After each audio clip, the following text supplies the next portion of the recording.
And we are live. What's good, people? It's your man DL Saint. Uh, right back with you, back in the swing of things. Yeah, I'm kind of still recovering from my Miami trip because I'm old and I ain't supposed to be out till 5 in the morning. But I did it anyway because I'm a warrior, and that's what y'all want me to do. Y'all want me to go out there and do this man stuff and come holler at y'all about it. So I did. Um, so today we're gonna do a couple shows. We're doing the open mic, my little comic segment when I bring my comedic friends on, and we just talk about the stand up life. And then later we'll be talking about what the Supreme Court is looks like they're about to do with Roe v. Wade. We'll um we'll talk about that. Me and Jay Swans is gonna be all over that one. You know, he's the political junkie for real. He showed me that last night. He wanted to go on last night when the news broke. I'm like, nah, bro, I'm tired. So we're gonna do it today. So we'll see y'all there. I know it's the middle of the day. I'm not sure who's gonna be able to jump on for the live, but y'all showing me a lot of love on the replays, getting pretty good views for me, and we're growing. Subs are getting close to 400 now, so appreciate the love. I am so happy about that, man. Y'all just rocking out with your boy, and I'm loving it. And yeah, and we're taking requests on shows. We got a request to do a show on male cologne. What cologne should you wear and all that kind of stuff. And we're gonna be doing that later on this week. So be looking for that thumbnail because I got y'all. It was your boy Complex. He wanted to see that, and my man Mike. So hey, it's coming, y'all. Y'all ask, and then I'll provide you with it. So without further ado, I want to bring in a very funny comedian that I met doing the show here in the Tampa area. In fact, I was promoting the show in Lecanto at some exclusive neighborhood, and I asked my man to come do the show with me, having only known him for 15 minutes. He was performing. He was featuring for a good comedian, a good comedic friend of mine, and I saw his routine. I'm like, yo, man, that was good. He had to be good because Steve Burns don't have any, sloughs working with him. So, man, it was hilarious. I asked him to do it, and he is here today, so we could talk a little bit about comedy, y'all. So, put your hands together and make a lot of noise for my man Dylan. What's up, brother? I'm working with my sound effects, man. I'm learning how to do this stuff, man. Buttons and all that's way too much for me, bro. How you feeling, bro? I'm feeling good, man. You got the buttons going pretty well. You sound like a morning radio stackiness and all stuff. I'm just happy to be here, man. Thank you for having me. Hey, thanks for being there for me, man. And yeah, that's what this was all about. I guess I'm gonna be like almost a morning radio host. I got more equipment here that I gotta figure out how to hook up, and it's like better for sound effects, man. You can actually put some kick-ass sound effects on there. So I'm gonna do it. So Dylan, let's start from the beginning, brother. First of all, if you don't mind, if you just tell everybody who you are, because I always hack up your last name, brother. Please let me hear you pronounce your name the proper way, because I didn't even want to say it in the intro and mess it up like I think LJ did on stage. My buddy Jay Swans did it on stage that night. So how about just giving everyone a quick elevator pitch of who you are, what you up to, and what you're all about? Yeah. My name is Dylan Vattelana. Vattelana. It's very Italian. Most people do not get it right. It's pronounced just the way it's spelled. It's funny. Some people will call me Valentine. Some people will just not say it. They'll be like, Dylan, please welcome Dylan to the stage. They just give up immediately. So I'm happy you at least attempted it. I've been doing comedy about 10 years now. I'm originally from Richmond, Virginia. I live down here in the Tampa Bay area. I work all over the country, funny bones, improv, also do cruise ships and things like that. And I'm really liking that, man.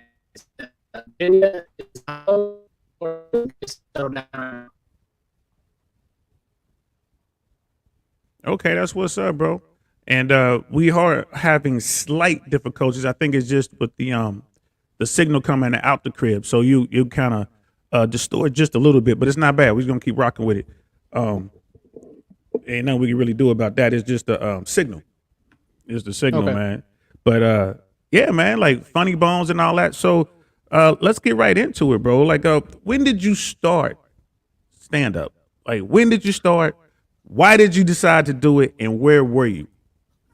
I think I just turned 21, maybe a little bit after that, but It was something I always wanted to do, like a bucket list thing. How a lot of people start out stand up, just wanted to try it, and it did okay. But from then on, I just wanted to continue to get better and start working in clubs and start getting paid to do it. And I can honestly say it's the hardest job I've ever had, just because that immediate feedback kind of thing.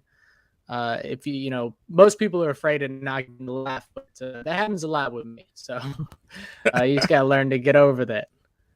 But once I started, I was hooked, and I've just been doing it for 10 years. I can't think of another job I'd rather have. Man, that's what's up, man. So when you did start, you said you started at home in the Virginia area. Is that where you first started doing it? And Yep. did you do it like everyone else did? Or was it was doing the open mic thing, or how was the scene in Virginia? Because I was in LA, so you can always find an open mic, and you had 3 or 4 major clubs within the area. I would imagine it's a little different in Virginia. Yeah, we don't have that in Virginia. There's one club in Richmond, Virginia, and that was like the mecca for the local scene to try to get into that club. That was the Richmond Funny Bone. But I started in the basement of a Japanese sushi restaurant. Is where I started. The restaurant was called Wabi Sabi. Shout out to Wabi Sabi in Old Town Petersburg. That was the first time I had ever done stand up, and I got one laugh in 5 minutes, and that was enough for me. But yeah, I eventually, just what's up, working the scenes, and then eventually get to the Richmond Funny Bone, and then from then on, it was trying to just get as many people to see me as possible. That's hilarious. You said one laugh when you're doing your open mic stuff, man. You bragging, bro. You bragging. You got to laugh. Most people don't even get that, bro. You get those funny faces. You might get that sympathy clap from that one nice lady. That's about it. Bro, it took me a minute. Well, I got lucky the first time I went up. I did open mic at potluck at the Comedy Store on Sunset, and I got lucky the first time I ever did it. There was like a bus of, I don't know, really happy people who just happened to roll in right before I did my set, and they were like standing ovation, right? The material was horrible, bro. I ain't gonna lie to you. It's the first 3 minutes. They only give you 3 minutes in LA. Pretty much anywhere. Improv, Laugh Factory, Flappers, all of them, they only give you 3 minutes for the open micers. And I ate shit. You hear what I'm saying? Can I ask you a question? Do you remember the very first joke you ever got a laugh on? I remember the nights, just that night, but I can't remember the 3 minute. The set was all run together, bro. I had no setup. I had no punchline. It was just me kind of talking trash. But I think it was my energy. But I mean, what was one of the jokes? I had a joke about psychics, and I can't remember how I worded it, but basically I was smack the psychic, and I'm like, if you don't duck, then you ain't a real psychic, and I don't feel bad. It was horrible. I got to laugh for that, bro. It was horrible. What about you? Oh man, that's Bad. psychics is never something I've never touched on. That's an interesting one. I'd like to hear that. I would have heckled you for sure. I would have heckled you. I think the very first joke I ever wrote, I'm 21 years old, and the only thing I really know about that at that point in my life is trying to hook up with girls. So it was probably something along the lines of like, maybe buying condoms and how awkward that is, or, just something that like, I think a lot of comedians have definitely written about and joked about. But yeah, it was me trying to buy condoms, and the guy at the gas station, because they had him behind the, I couldn't get him, so I had to ask for him, and he handed me Magnum condoms, and I don't know what to do with that. Yeah, I was just like, shit, you could just put all my other stuff in the condom. I'll use it as a grocery bag. Just throw it over your shoulder and walk. Yeah, exactly. Yeah, like a little satchel on my back. There's something along those lines. But yeah, it was that was the first joke I ever wrote. That was the only thing that got a laugh in that 5 minutes. So yeah, 5 minutes is an eternity, bro. Now I use it to close, and now you close with it. 5 minutes is an eternity to a brand new comic, bro. Yeah, 5. I ran my 3 minutes. Yeah, man, listen, I ran my 3 minutes. One thing I remember about that night vividly, I ran my 3 minutes, and I still had 2 minutes and 15 seconds to go. Right? So think about that. I got all this stuff like, oh, I hope I can get it all in. boy, it was done like that. And man, it was like, okay, that's it's like I gotta do crowd work. Like halfway into my material, like I gotta stretch this out. And I didn't know how to do crowd work. And the Comedy Store back then was this is where comics when we were sacrificed to the comedic gods. That's how they treated open micers back there, bro. And you had to be, it was like this is Sparta, you know what I mean, mixed with Fight Club, mixed with getting jumped into a gang. It was just bad. Like no one cared. So most people didn't even make it, bro. It was like the Russians in Stalingrad. Like you get a rifle, next man gets the bullets. When he dies, pick the rifle up. That's what it was like.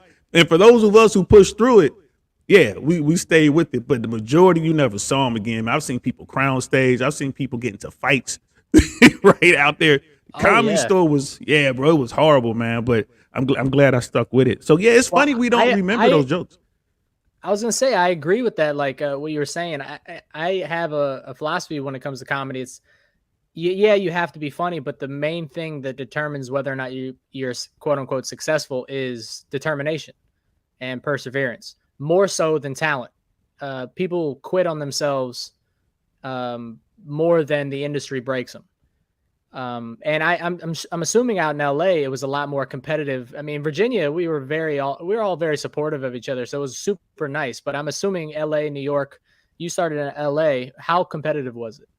Man, it was extremely competitive, and it's not like people had a lot of talent. What you said is exactly spot on, bro. Because most people quit before they could even figure out who they were as a comic or how they wanted to move.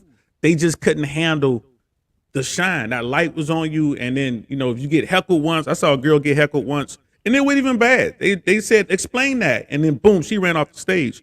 So what we would do, the open micers, it was kind of like being on a prison yard. I ain't never been locked up, but I imagine it was kind of like you got your back against the wall, you're looking at each other, trying to see who's who, what's what. Eventually, you get cool with a few guys.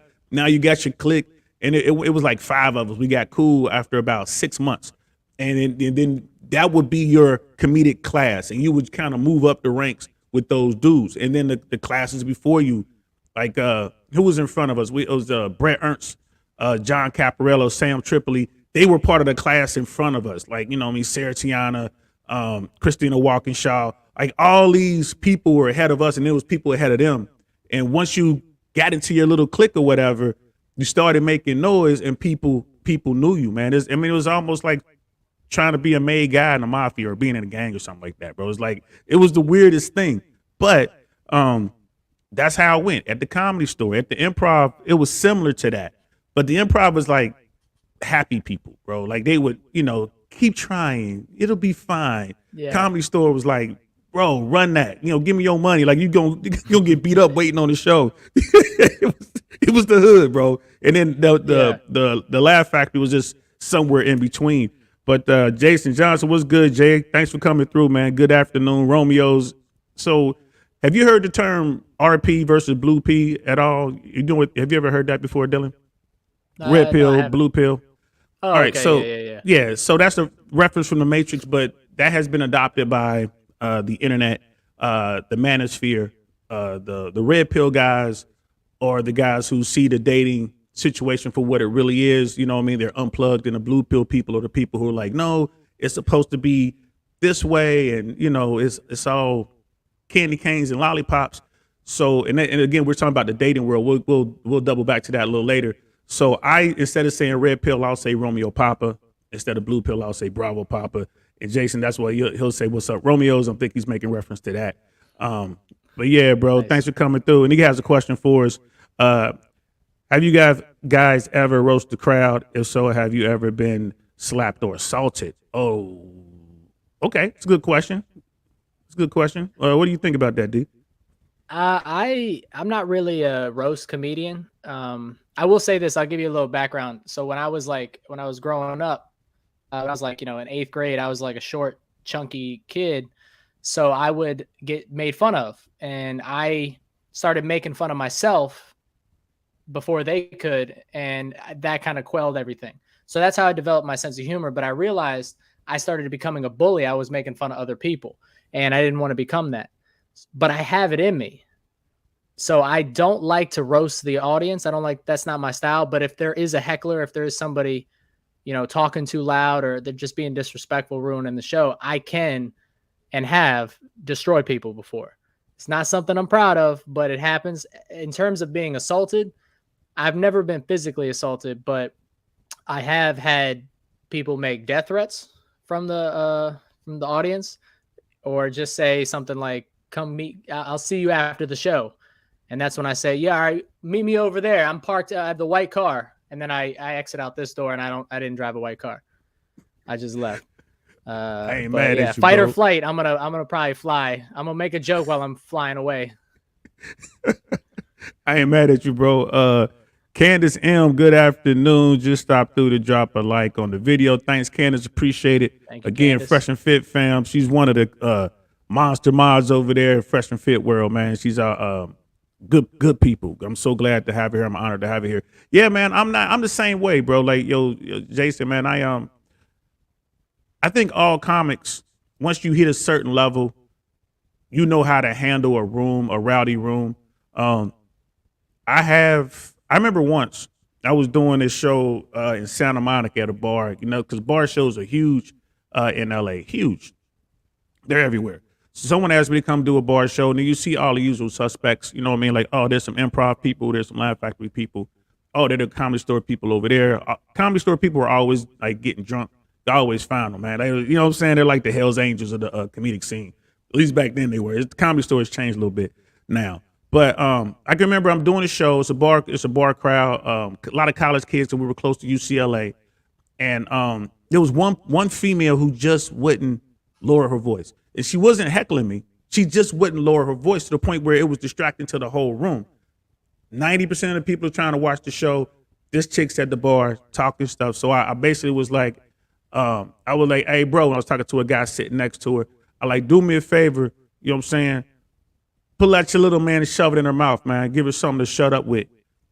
And then that was it. She didn't make another sound. The owner of the bar was an Irish guy, straight from Ireland. That dude wanted to fight me. You know what I mean? He was like, you can't be this disrespectful. And we were out front of his club.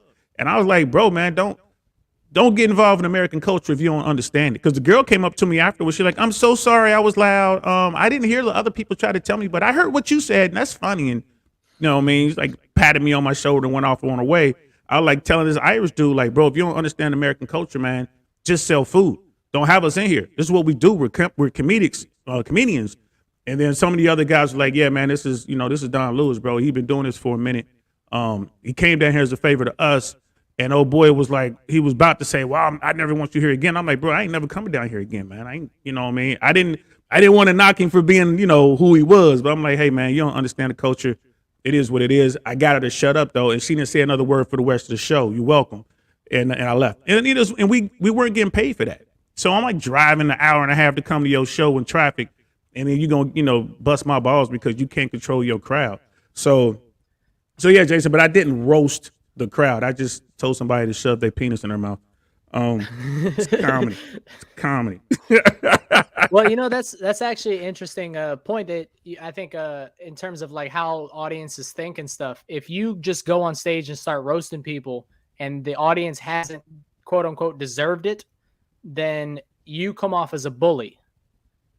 But if in your case, this woman, she was talking loud, she was ruining the show for everybody else. At that point, the audience wants you to get her. They want you to roast her so she will shut up. And so at that point, it's kind of warranted. That's something the owner didn't see.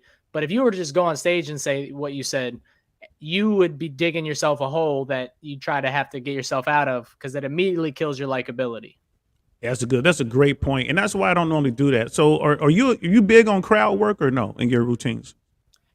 I do. I like doing crowd work because it kind of keeps me on my toes. I like doing crowd work within a bit.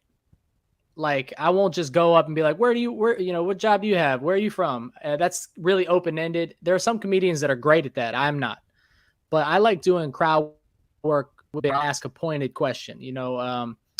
What's the best way to leave your job? Quitting on the spot or 2 weeks notice? Sir, what do you over here? Sir, what do you think? 2 weeks notice or on the spot? And whatever he says, I can play off of that.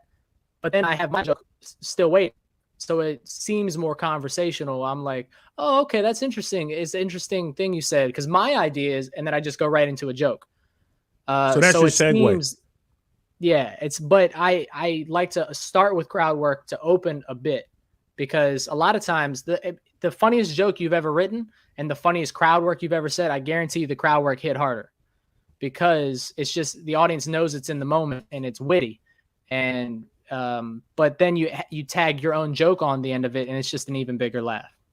Yeah, yeah. And it's a fine line there because, and yeah, I'll read Candace's chat now, and I'll tell you another story of what happened. I was doing what was I doing? I can't remember the name of the show. But anyway, Candace, there's always a handful of knuckleheads at the comedy shows who talk through the show and or laugh unreasonably. Yeah, a lot of that's due to the alcohol. Right? A lot of that. But Yeah. you have to. There's a fine line you got to walk there. You know what I mean? So I was in North Hollywood doing a haha. That's what it was. I'm doing a haha. One of those situations where they had a crowd. They had a huge audience and no comics. This was back in the early 2000s. So one of the comics who were there hit me up. It's like, yo, man, where are you? I'm like, yo, I'm in Studio City. Like, how soon can you get here? I'm like, I don't know, like 15 minutes, 20 minutes. He was like, bet. So I rush over there. I get out the car and I'm walking up to the spot. I'm like, I'm just now starting to process what kind of bid I'm gonna run. How much? I'm like, I wonder how much time they're gonna give me. I get there, my man's like, yo, you're up. I'm like, what you mean? Like, is one more than me? Like, no. They're bringing you up right now. I'm like, what? So I'm like, how much time am I doing? They're like, just go till we light you. Right. So like they had no comics and they needed somebody to just get up there. So I'm up there, I'm doing my thing. And there was a guy who was just kind of like what Candace is saying, man. He was like, he's just happy, he's laughing real loud, even when you're not telling jokes. He's just way eager and he just keeps throwing shit out there, right? Finally, I was like, look, bro, I'm gonna buy you a drink because you're having so much fun, right? But if you take this drink from me, I don't want to hear another damn word out of your mouth until I get off this stage. And it worked. The waitresses came over, brought a round for the whole table. And like you said, you get people on your side. The rest of the table would not let him say anything. You know what I mean? They were like, no, you promised. Don't say. You can see him whispering real loud. You know what I mean? He's just kind of sitting there laughing, smiling, waving at me like he's my new buddy. And he apologized to me after the show. So those are the kind of things people like when we, as comedians, we look for any tool available to get people to sit down so they can hear the material. So we can get better based on the reaction from said material, because that's how we know what's funny and what's not, is based on the crowd. Yeah, and you handled it. You handled that situation perfectly, because you still maintained your likability. You were being friendly with the guy while also telling him to stop talking. You handled it very diplomatically. I think there's a misconception. A lot of people think that heckling is just you suck, or get off the stage. Heckling, that's like malicious heckling. Heckling, though, is anything that interrupts the show. It could be somebody talking too loud at their table. It could be somebody's phone going off. It could be a new waiter or waitress talking too loudly with the orders that they don't know the dynamics of the room. It could be literally anything. The air conditioning kicks on and it's super loud in a certain club or something like that. That's heckling, anything that interrupts the show. So if they interrupt the show, you should handle it accordingly. If it's not malicious, you shouldn't be malicious. If it is malicious, then you have free range to say whatever you want. Yeah, hell yeah. Then it's on in that case, man. So like back to the bullet points, bro. So what do you love most about stand up, and what do you love least about stand up? I love the most is making people laugh. I love making people laugh. I love watching people laugh. Even if it's another comic on stage, I'll sit in the back and I'll just watch people laugh, because laughter is not something you can control. If it's funny, and then you can't control it. And I think it's making people laugh, but it's also making people laugh at something that I wrote or I came up with. I'm a very creative person. I like writing. I write all the time. And it's just a sense of pride when I can write something that, just makes people move to laughter. Now, the least, oh man, I probably have to say, driving to shows. I've Yeah. done shows all around the country, and I've had to drive 10 hours to do a weekend here, and then 8 hours to do a show here, and then 6 hours to come back home or something like that. And it's Now, just now I've break been that on the down. So road. people hear this. They say, well, you drove 6 hours to do a show. How much time did you actually do on stage after all that driving? So yeah, like so last weekend I did out of state. I drove about 7 hours to do a weekend, and that was 30 to 45 minutes a night, or show, and I had like 5 shows. So with the amount of money that I'm getting paid and everything, I barely am breaking. I'm making a little bit of a profit, but I love doing it, and that's how you get your name out there. But it's the fact that, like, if we could just invent teleportation, this job was so easy. I would love it so much more. But it's really just the driving, the hassle, going through an airport, going, just trying to get everything situated. That's probably the thing I hate the least, but it still does not compare to how much I love it. So that's why I put up with it.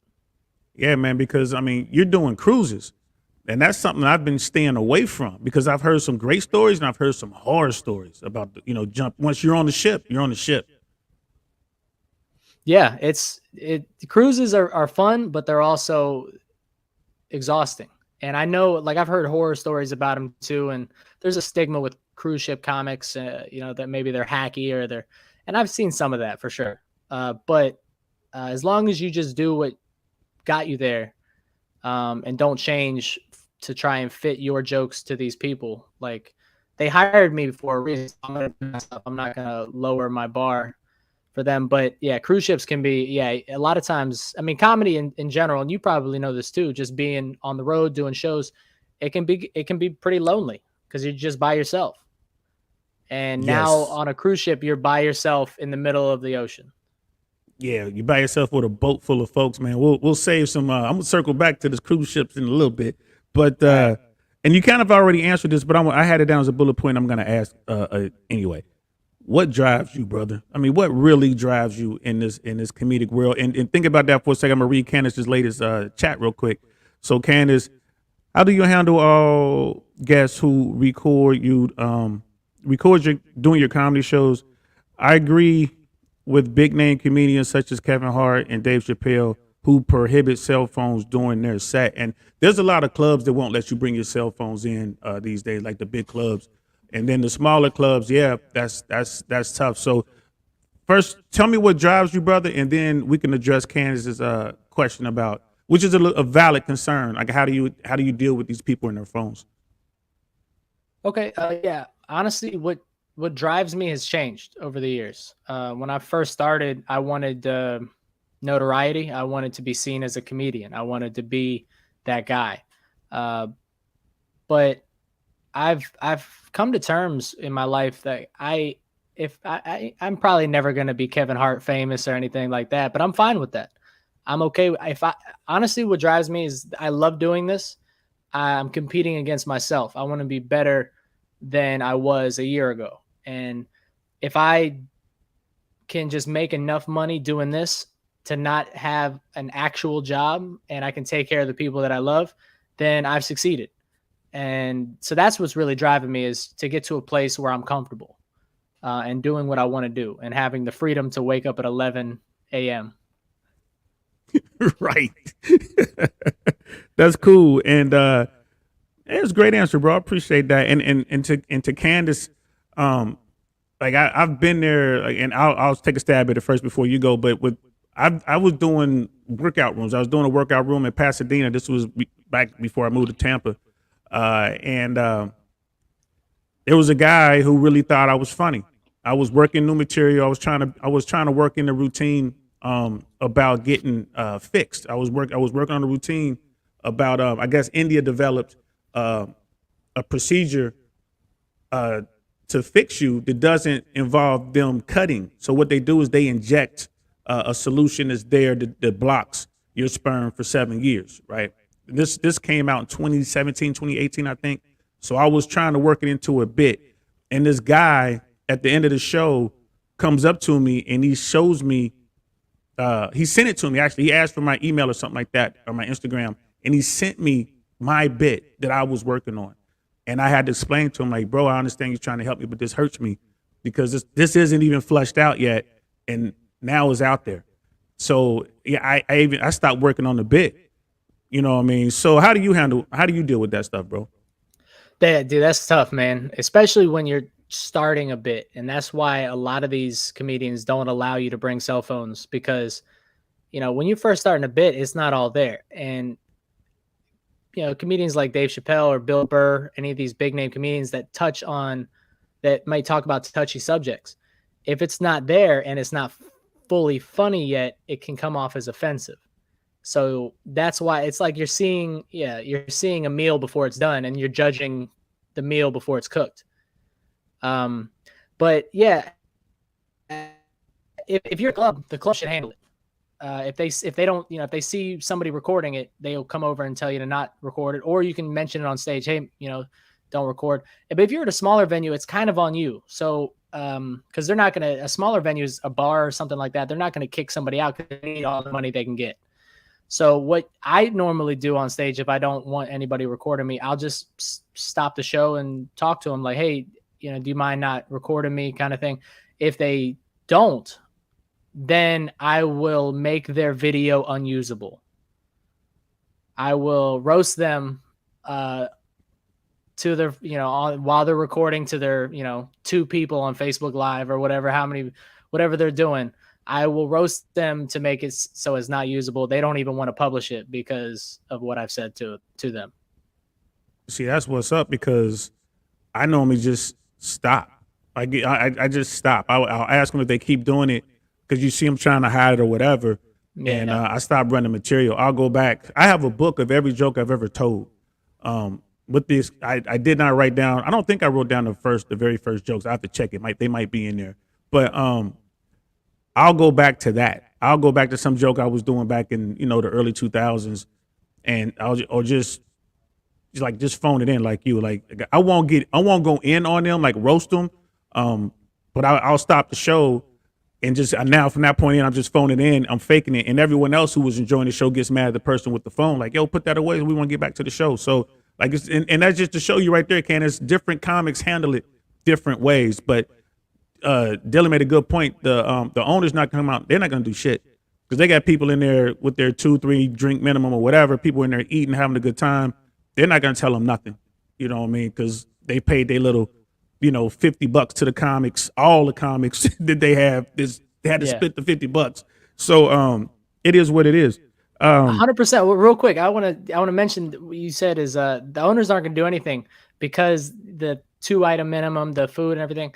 Comedy clubs are not for comedy. I know it sounds really strange, but they're not there for like the owners. They don't own that for comedy. We are the same as like a medieval times where you would go and eat food and watch people joust. You eat the big turkey leg and you watch people joust. But all we are is a restaurant and we're distracting you while you're eating. That's it.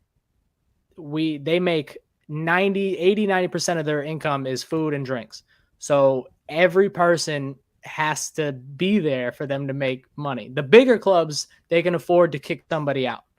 But the smaller venues, they can't afford anybody to leave. So yeah, that's pretty much it. We're just there to distract you while you eat turkey legs. That's it. And we understand that. We accept it. You know what I mean? I'm always talking about Romeo Papa being unplugged and seeing it for what it is. Every comic that I know, every good comic, they're unplugged. They see the world exactly how it is. That's where we get the material from. So we're not going to cry about it. We get it. We understand that this particular club owner or promoter is shady. But you know what? Man, they got 300 people in there. So I'm going to go ahead and take it on. I know I'm going to take it in the butt. They're not going to pay me all the money that they say they're going to pay me. I'm going to go in here, get a free meal, get a bunch of drinks. I'm going to bring all my friends in, right? Because I know I'm going to get slighted on the money. But I still want to perform in front of this crowd because I'm unplugged and I understand. I need that audience. You know what I mean? Frankly, more than they need me. So especially where I am in my comedic career because I'm working on material. I'm a seasonal guy. I only go out during the summers when during the school year, I'm dad. So I have to be home. But during the summers, I get out and I try to go do comedy. So every time I take a gig is really, really important to me. It's precious. So I'm like, all right, I'll take less money to get in here and do something. So yeah, Candace, we hope we answered that. And then Candace has another comment. I'll never understand why people want to experience comedy through their phones. Like, in live comedy or in any live event. You go to concerts now, they got their phones out and they're doing this.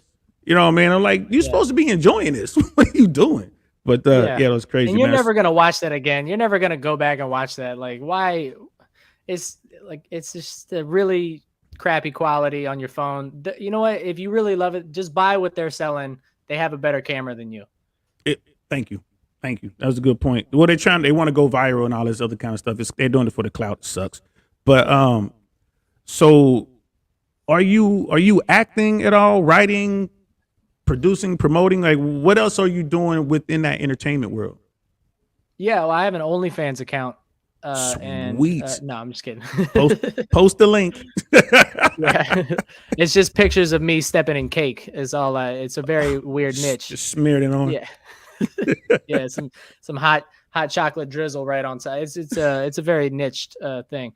No, I like acting, man. I like doing skits. I love writing every single day, even if it's not comedy. I'll write sketches. I'll write poetry. I just love writing and producing. I don't think I have enough money to produce anything. You'd be surprised, brother. Don't take a whole lot. No.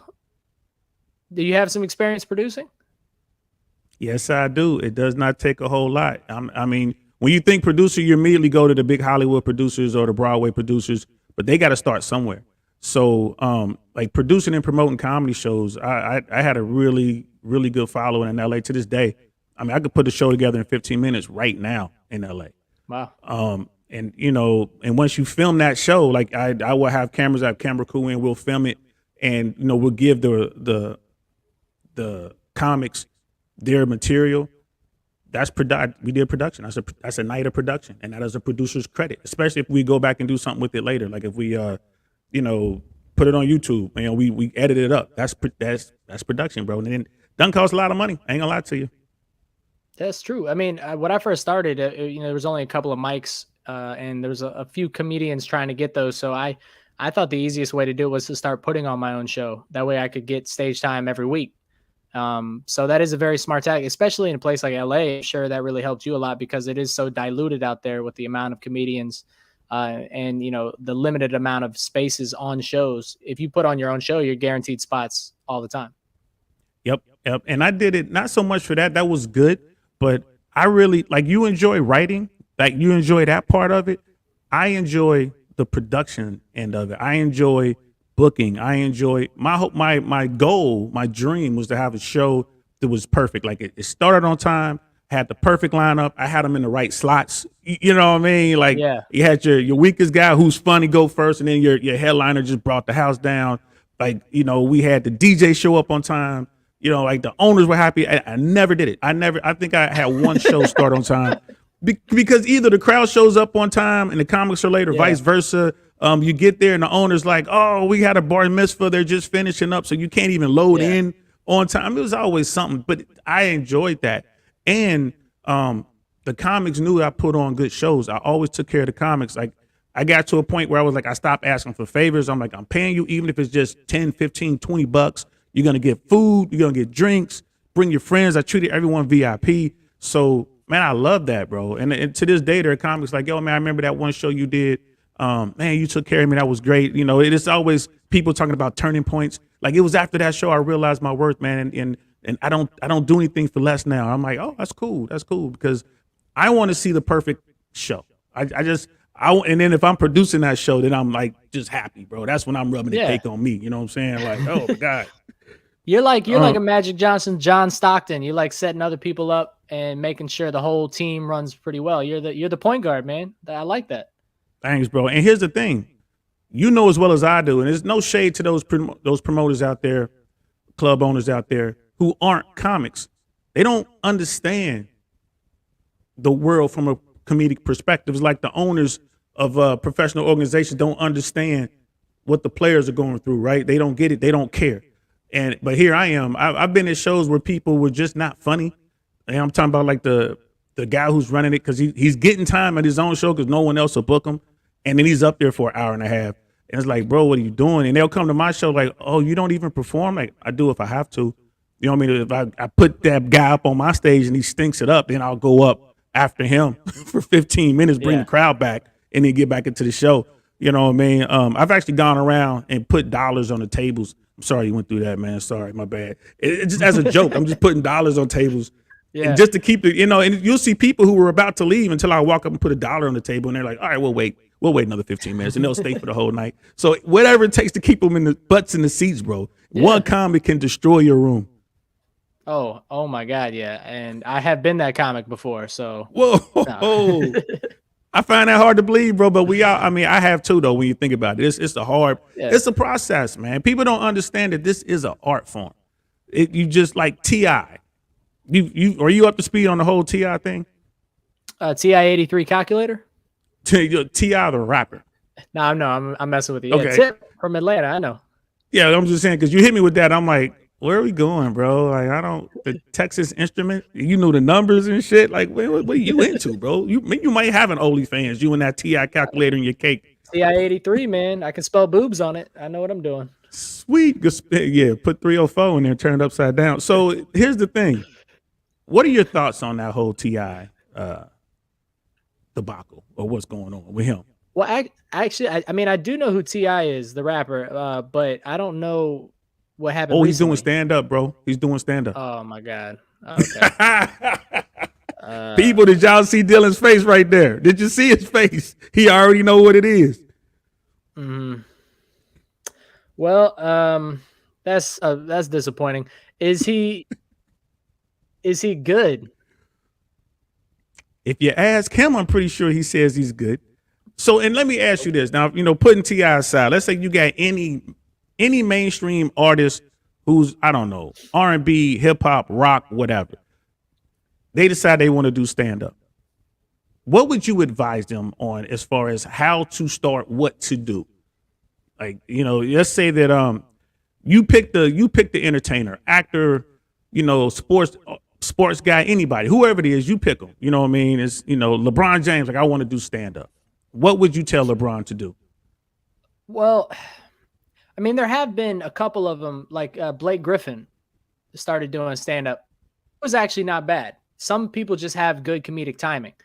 What I would tell them to do is there was the actor Orlando Jones. He was in like The Replacements, and he's the 7-Up guy, whatever. Yes. I think his a couple years ago he wasn't getting as many bookings, so he decided to go into stand up. A lot of like former comedic actors will get into stand up because they're going to sell tickets and they'll make their money, and they can just kind of tell stories about the industry and things. But he was very smart in what he did. He had a feature with him, a comedian named Alex Scott. Very, very funny dude. Highly recommend him if you see him on a flyer, go watch it. He's hilarious. But he brought Alex Scott on the road with him. Now, Alex Scott is he's a seasoned comedian. He's got the foundations laid. He knows how to do comedy, but he just doesn't have the notoriety yet. So now they have a symbiotic relationship. Orlando Jones is bringing him on the road and introducing him to these new clubs and getting him work. Scott is right. So that kind of symbiotic, I think, really helped in terms of both of their growth, because you see these comedic actors but they don't have the foundation for stand-up. Everybody thinks they can do stand-up. What is the Mike Tyson quote? Everybody has a plan till you get punched in the mouth. To get punched in the mouth. Yeah, everybody has a plan till you get punched in the mouth. And that's what stand-up is. You think it's going to be easy until you get up there, and it's not. So, but you've already gotten to the level where people expect you to be great, and you don't have that foundation. It's very good to have somebody in your corner on the road with you constantly that can help critique you, somebody you trust, somebody you think is funny, that can really help you develop your material. You're building a plane while it's flying. Right. And Tip didn't do that. So no, he just went to the biggest venues he could and walked Oh, in, and then like he did a show I think in Atlanta, and Godfrey was headlining.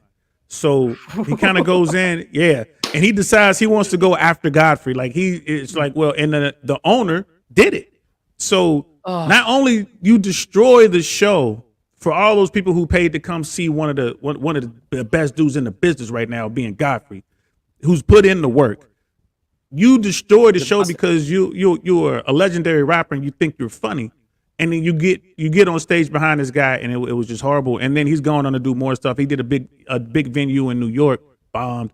And then there was this video out there of him heckling an open micer because he didn't like. Apparently, he started a back and forth with the open micer and didn't like what the open micer had to say about him. And then, now it looks like it's gonna be some raps.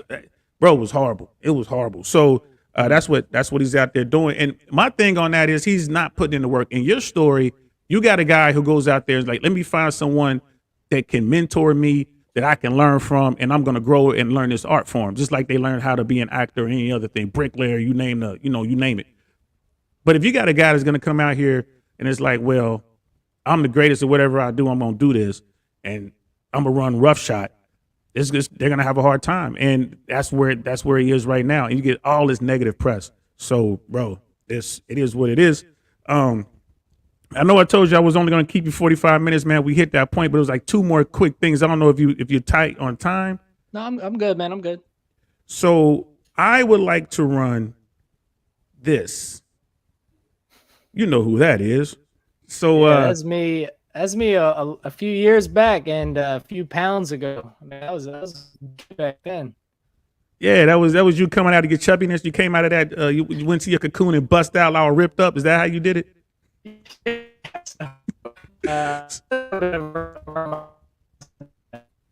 So that's crazy. And we're getting a little bit of like the signal's a little garbled, but basically I wanted to run this quick little bit for you guys out there for two reasons. First of all, I wanted you to see my man in action because Dylan gonna make you laugh. This is funny, and I know it's just a clip. I hate little clips because you don't get the full experience, but this stands on its own, and then it's gonna take us into our final thoughts of this particular interview.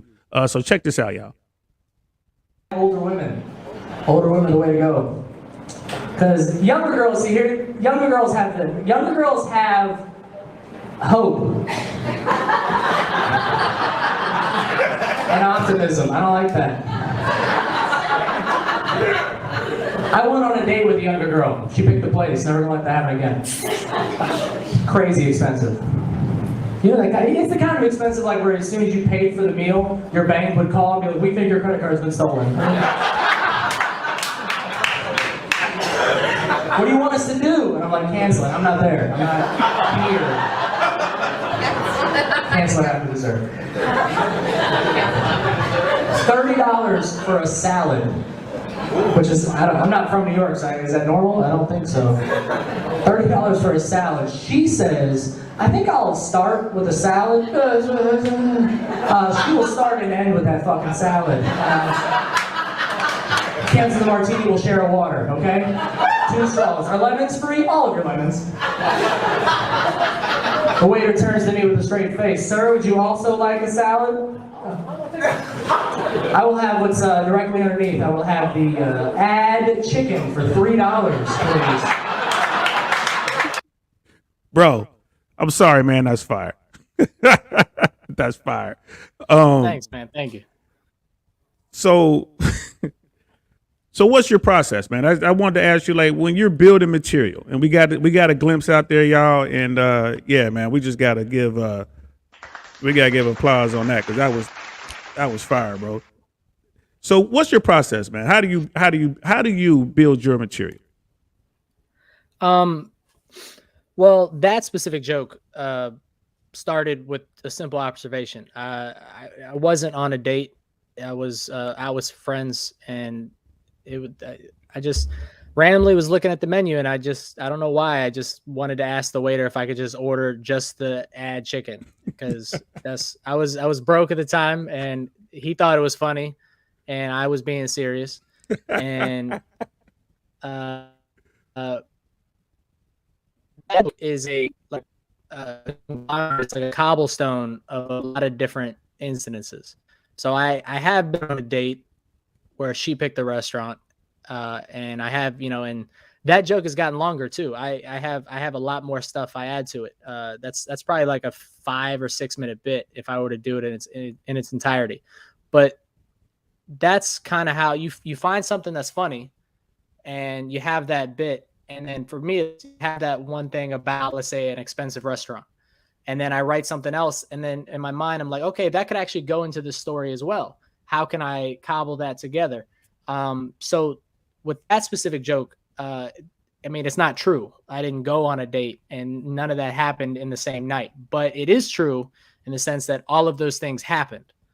But it just, for continuity, it makes it easier easier on your palate if it's just one incident, instead of I did this and then I was on another date and I did this and I did it. Just make it one story, and it's easier for people to kind of wrap their head around. That's cool, because we are painting pictures as comics. We're telling these stories, and so I know so many comics when I was coming up in LA. So many of them were like, "Hey, let's get together and write. Let's get together, sit down, come over tomorrow, 7 p.m. We'll write." I've never been that guy. I just can't sit down and write. Do you do that, or what's your process? Because you kind of touched on it a little bit. Sit down and write, or sit down and write with other comics? Like sit down and write with other comics. Like comics will say, "Hey man, come over. It's gonna be like 3 of us, so we could sit down and write." And I'm always like, nah. They're like, but because that's not my process. So, do you do that? Yeah, well, the first part, I sit down and write all the time. I have to for at least like an hour a day. Even if I know what I'm writing is garbage, I'm still gonna write it just to get it out of my head. I have to write in a public area, like I go to a coffee shop or go to a bar, because my house is too comfortable. I need to be uncomfortable in order to write. But in terms of writing with other people, that's difficult for me, just because a lot of times I have gotten something out of it before, but a lot of times the direction that they're going is with my bit is different than where I wanted to go. I found the best way to quote unquote write with other people is just to banter, just to bring it up in conversation and talk about it, where there's no pressure. Like there's pressure for them to have to come up with a punchline or have to come up with a different angle. You're just talking about it. It's like it kind of reminds me back when you're in high school, middle school, elementary school, you're at the lunch table with your friends and you're just kind of riffing on each other, or you're just riffing about something that happened, and one person tries to top somebody else and top and top and top. And that's how you get the funniest thing. You're with people that you are comfortable with and you're friendly with, and that, they're not going to hurt your feelings if they say something, hopefully constructively criticizing what you're doing. But just in terms of comedians want to get together and write, like for the specific purpose of writing, it doesn't really help me that much. Yeah, and I'm with you on that, because I don't write jokes down until I have done the joke on stage. So in other words, if you and I are sitting around talking, like that, like the night we did the show up in Lake Canto, and we were shooting pool and we were talking about hip hop or whatever. Let's say I had a thought about, I don't know, Eminem out there working as a nurse or something. I don't know. Let's just say that I had a thought in my mind. I'm like, you know what? I think that'll be funny, and then I'll go to an open mic, or I'll get on stage somewhere and I'll run it. So I might give myself mental notes, right? I'll jot down a couple notes, then I'll go on stage, I'll remember that bit, okay, now I'll try to form it. And then let's say I get it into 3 minutes. It's like, okay, I got a good foundation here. Then I'll write it down, and then I'll build on it from that point. But we couldn't be sitting there. We're gonna, work on writing today. I wouldn't come up with it. My mind doesn't even work that way, because it's just when I sit down at the table, I got a pen and paper, and it's like, I don't feel funny. But if I'm out and about and I see some funny shit, it'll spark some things in my mind, and then I can, write down some notes. But I never write jokes down until, the premise. I don't write the premise down until a joke is fully fleshed out. Then I'll put that joke in the joke book, and then I can go back and look at it anytime, add to it or whatever. So that's my process. But I'm different. Most people do it your way. They'll sit down every day and they'll write. They an hour, 30 minutes, whatever, they'll write. Well, I think it's definitely just different ways to approach it. There are some comedians that never write. I know some comedians that have never put a pen or pencil to paper. They just, I was working with Preacher Lawson recently, a few months back, and he says he doesn't write anymore. He goes on stage and he has an idea and he fleshes it out, but he records everything. So he'll go back and watch it. And then if he's like, all right, that worked, that didn't work. And then he just remembers, and my brain can't do that. I wish I could write on stage. I have come up with jokes on stage that when I come off, I'm like, I got to write that down because I want to keep that. But so everybody's different. Everybody's different. And there's a lot of wrong ways to do this job, but there's not one right way to do it. Absolutely, absolutely. And then Candace sends us another chat, and she's like reading my mind because this is what I was setting up so we could to end this interview with. She was like, the dinner joke is why a man should always plan the date, set the time, location, and tell her what to wear. Now, tell her what to wear. Interesting. Now listen up. I told you at the top of the show.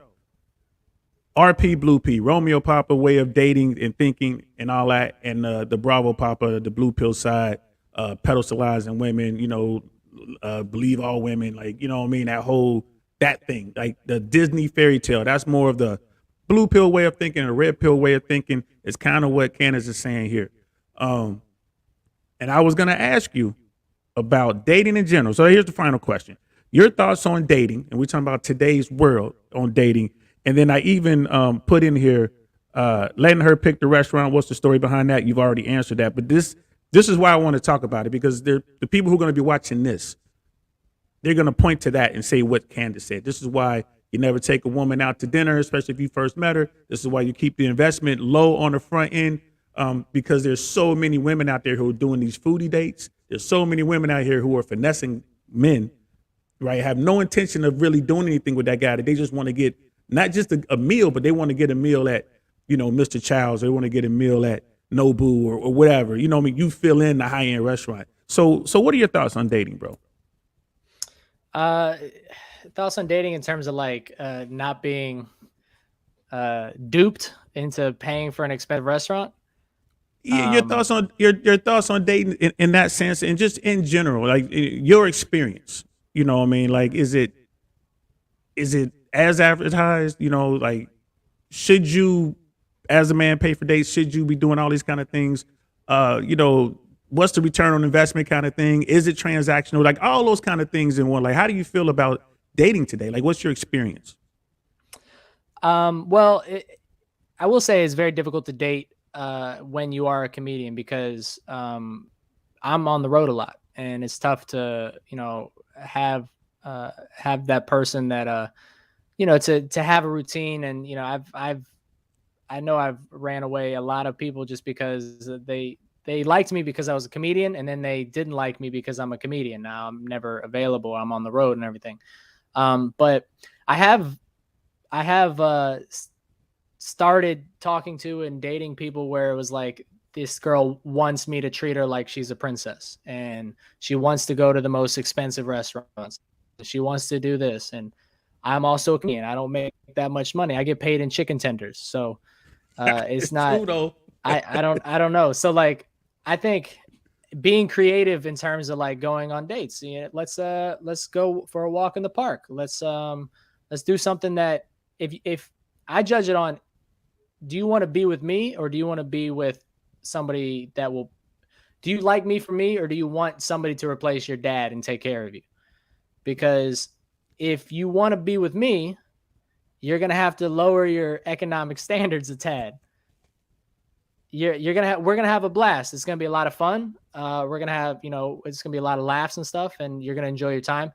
But if somebody that you have to buy me jewelry, you have to do this, I'll let them date Richie Rich. I'm not, it's best to, I like the way you put it. You said return on investment and things like that. Like like it's an economics class.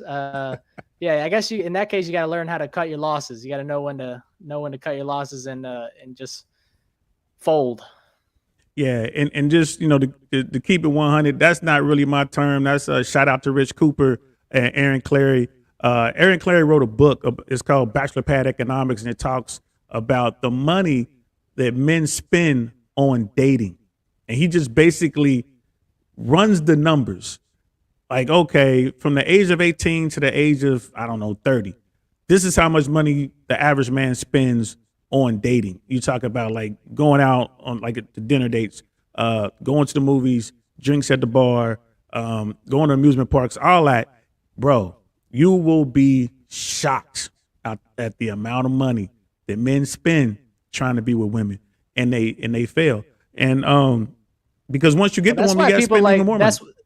that's why people like Mark Zuckerberg are billionaires, because he's never been on a date. And He's a geeky dude. yeah, he's never been on a date. He's a weird looking dude. He's skinny, and that's why he's a billionaire, because he saved all of his money. That's smart. That's smart. So, and then again on the Romeo Papa side of the world, they look at all these things. They like you have the Fresh and Fit podcast, which is a male improvement podcast, and they talk about these things. Like they talk about female dating strategies versus male dating strategies. Have you ever even given that thought as far as like females dating strategy versus the male dating strategy? Have you ever even thought about that? Yeah, I have. I think, I mean, biologically, men, we want to, if you look at the animal kingdom, men want to hook up with as many females as possible. And women need to be cautious about who they let in. I will pose this. Have you ever heard something called the Zahavian principle? No. Educate me.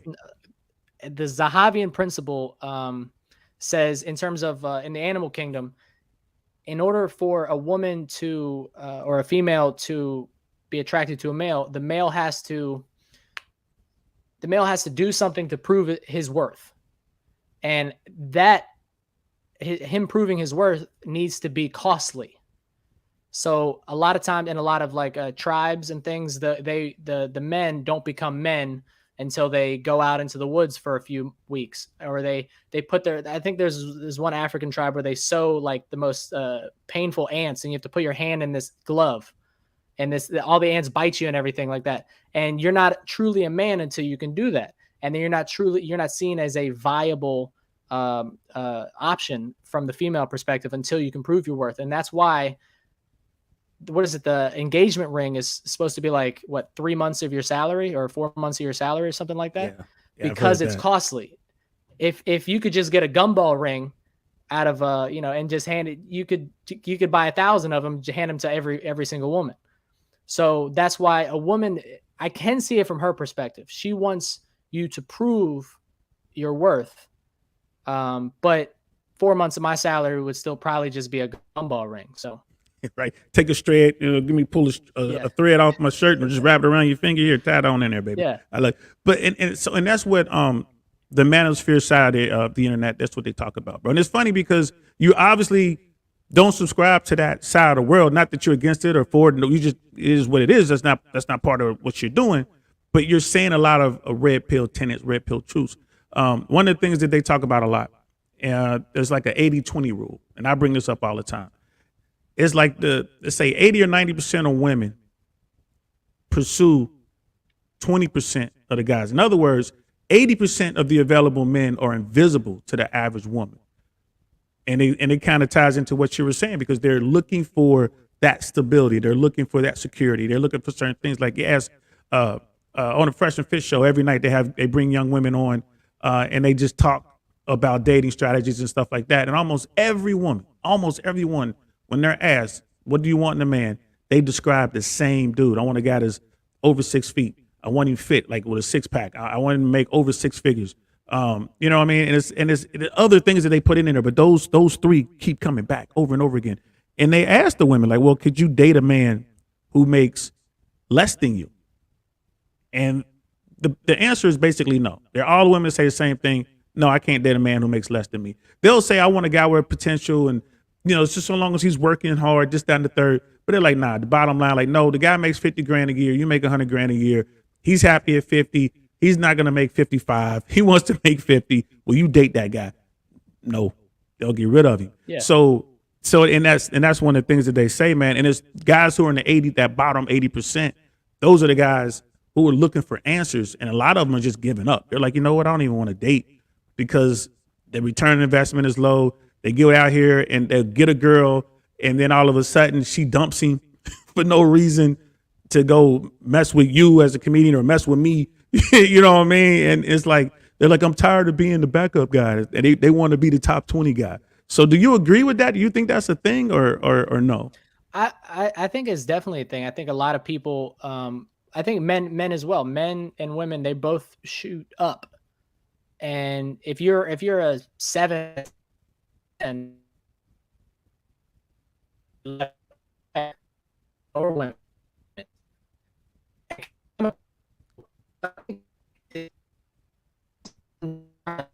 to try. Uh-oh.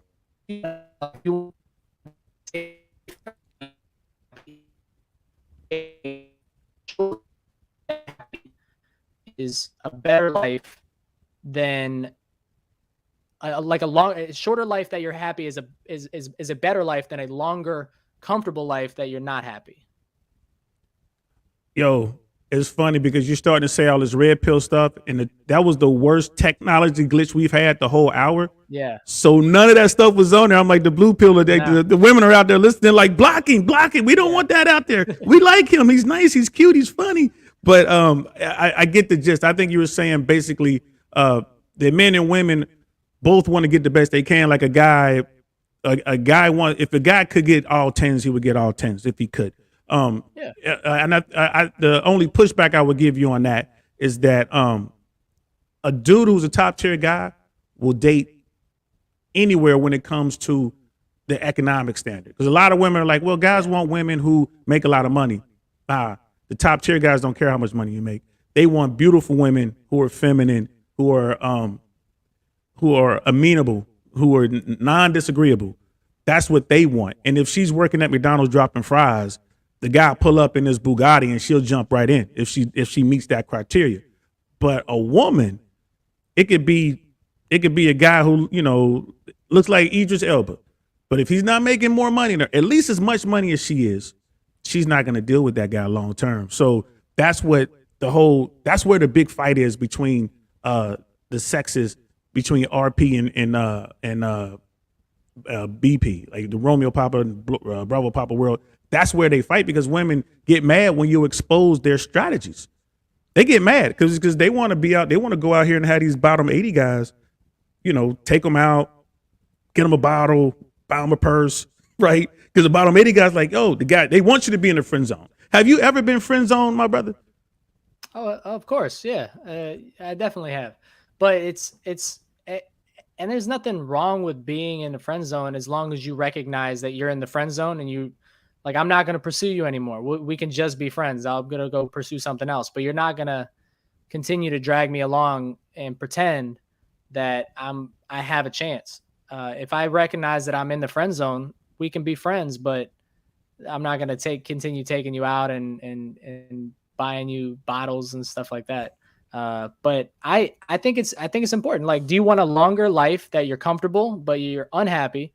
Or do you want to potentially date somebody in that bottom 80% that it might be a less comfortable life, but you're more happy? I don't know. It's a toss up. Yeah. And the biggest sticking point in that is that the guys who run the numbers, right? The guys who run those numbers, they'll say, well, look, women, first of all, like you said earlier, women are born with value, right? And they're like, guys have to create their value. It's just the way of the world. Like, women are born with their value. Men must create their value in order to be seen as a viable sexual partner to most women. So the theory is that women have to protect and preserve their value, waiting for men to create their value. So when women appreciate, yeah. Right. So when women hit, between 18 and 23, those are the most valuable women to those men who have made it, because they are the prettiest. They have less mileage, let's say, like they have less bodies and all that kind of stuff, less experience. They're happier, just like in your bit. Like I don't mess with the old women because they ain't got no hope anymore. You know what I mean? They've been run through. I want someone that's past their dreams. Exactly. Yeah. Exactly. It's an easy kill. Whereas the young girls are like, yay, this is great. So the guys on the red pill side, when they talk to women about this, they tell them, hey, you should be trying to secure the man of your future between the ages of 18 and let's say 23, right? Because the closer you get to 30, the harder it's going to be for you to get that absolute top tier guy. And man, the pushback you get on that, what do you mean? Like, well, as you age, your value decreases. And as the men age, their value increases if they do the work. And man, I've seen so many arguments over that one sticking point, man. Would you argue that point or no? I think there's a little bit of, there's definitely some truth to that, but I think that it's about what money is no to you. If looks are all you're in for, then yeah, maybe. But if you, I think there's a lot of people that still would like somebody that they like being around. Like, I don't know if you've been around 18, 19, 20-year-olds lately, but a lot of them suck. A lot of them are just, they don't have as many life experiences and they don't have as much stuff to talk about. So it can get annoying. So it's what are you looking for? I think part of that, what you said, is true for 100%, but I think the other part of it is what you're willing. But I will say this about guys: if you are in that bottom 80% and you think, there's two ways you can react to it. You can be the hero, or you can be the villain. Because the hero and the villain, they both have same origin stories, but it's how you deal with it that makes you one or the other. A hero will say something like, I'm going to change myself and I'm going to try to be the best version of myself I can possibly be. I'm going to be happy with myself before I can be with somebody else. And a villain will turn it on society and blame society. And they'll say, it's unfair. And that's where you get the dudes that shoot up schools and shit like that. It's terrible. Like, women aren't choosing you because they all meet on Wednesdays and talk about why they shouldn't choose you. They're choosing you because it's you. So instead of hating them, why not try to make yourself better, learn a skill, become a comedian, work out, get your teeth fixed. I don't know whatever the problem is, but if that's what your goal is in life, is to attract a mate, then you need to, you're a peacock, get those feathers out, try to look better, be better yourself before you start blaming other people. Bro, if I didn't know any better, I swear that you are a manosphere RP vet. All these things you're saying is what they preach on that side, almost verbatim. And it's funny because I know you have no clue what's going on that side of the world. So yeah, man, Better Gents Podcast showing some love. Oops, I hit the wrong button. Hey, just drop by to show support. Love the show, my man. Thank you, brother. Thanks for coming through. You know what I mean? Better Gents, hit the like button. Thank you. Dylan, you know what? We're going to end on that, bro, because that was absolutely perfect, what you just said. And I'm glad that the people who are going to be watching this and the people who are watching this now got to hear that from you, being just, a guy who's out there doing his thing, an accomplished comedian, a man of confidence, a man of integrity, who's just looking at what's going on around him. And it was almost verbatim, like, be the best version of yourself is a mantra on that side of the internet you hear all the time. Be the best version of yourself. And then, get your mindset right, get your money right, stay in shape. And guess what? Women gonna come to you. You ain't got to go looking for them. And that's pretty much what you were saying, man. So, brother, thanks so much, man, for giving me this interview, man. That was fire, bro. That was fire. Thank you for having me, man. I had a blast, man. It was a lot of fun. Where can people find you? So I live down in Tampa Bay. I'm on cruise ships all the time. I tour around the state. I tour around the country. You can find me on Instagram, Dylan Stands Up. Dylan Stands Up. I also have a website coming. It's going to be dylanstandsup.com. Facebook, Instagram, TikTok, that OnlyFans account I told you about. Don't play. Yeah, you have people on there looking for cake. Follow me on anything, and I'm always post where I'm going to be and like that. So I'd love for people to come by and check it out, and we'll grab a beer afterwards and talk. That's what's up. Y'all heard him, man. Dylan Stands Up. I will pin it below. It'll be on the replay. Yo, get out there and go support, go see my man. He is hilarious. When I tell you, I don't laugh out loud that much, but whenever I sit through his routines, I'm always laughing, bro. Like the alligator bit, bro. The alligator bit. You know, that's my favorite. That's my favorite, dog. And if y'all want to know what I'm talking about, you got to go see his show. You got to go see his show. So thanks again, brother. Thanks for coming. Thanks for having me. You are amazing. To everyone out there who support me and rocking with us, man, thank y'all for being here.